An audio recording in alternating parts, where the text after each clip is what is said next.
আমি চায়ের দোকানে বসে চা খাচ্ছি, আর ও আমার পাশে বসছিল। আরো 5-6 জন ছিল, ওরা খালি উঠে গেল আর ওখান থেকে কিনা গুলি বের করে, মেশিন বের করে আমাকে গুলি চালিয়ে দিল। 1 রাউন্ড গুলি কোনো রকমে বেঁচে গিয়ে ওকে কিন্তু নিয়ে পড়ে গেছে, আমি ধরে নিয়েছি। ওই জন্য আর ও ফায়ারিং করতে পারেনি, দিয়ে এই মেশিনটা কেড়ে নিয়েছে। আমার গালের চোখের গোড়া দিয়ে গুলিটা বেরিয়ে চলে গেছে। কে মারলো ওটা?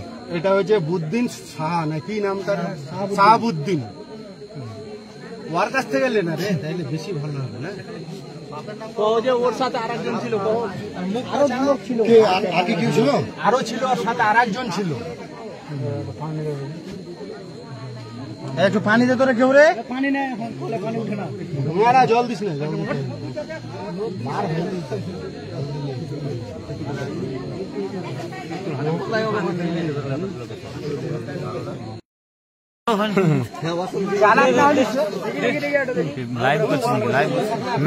পালাইতে গেলি সুযোগ সেদিন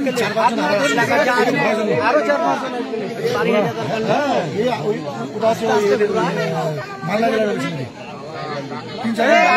জন ছিল।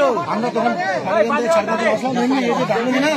যেমনি এমনি ব্যাপার আছে, যে সন্দেহ হলো, আমরা যখন আসলাম তখন একে বললাম নাই কি হয়েছে, কাপড়ে রাখো, কাপড়ে রাখো, কাপড়ে রাখো, কাপড়ে রাখো, কাপড়ে পেঁচা রাখো, ওটা পেঁচা রাখো,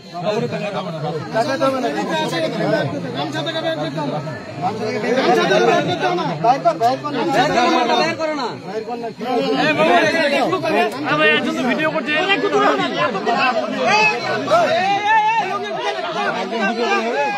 মোবাইল আছে, সব শেয়ার হয়ে যাবে। লাইভ করো, লাইভ করো। না না, এই মেশিনটা খুলে যাচ্ছিল। হ্যাঁ দেখে নে, বাপরে বাপ, যদি ইয়ে থাকে বলা যায় না।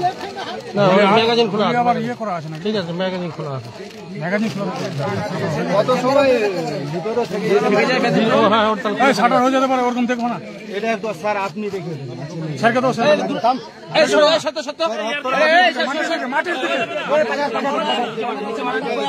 নিচে মারেন, উপর যদি করবি না দেখা নাই নাই নাই, বাস হয়ে গেছে, বাস ঠিক আছে। মেশিনটা রিকভারি করবো না, এই মেশিনটা তো খুলে চলে গেছে। বল না, তুই বল। একবার মাথা রাখবে, পুলিশ বেশি গেল, পুলিশ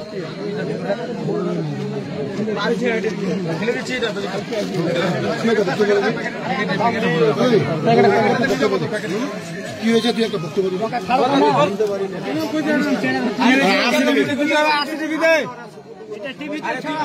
তোর সঙ্গে তোকে মেরেছে না, আমি যখন রেডি করতে বলবো, কি হয়েছিল ঘটনাটা বলুন।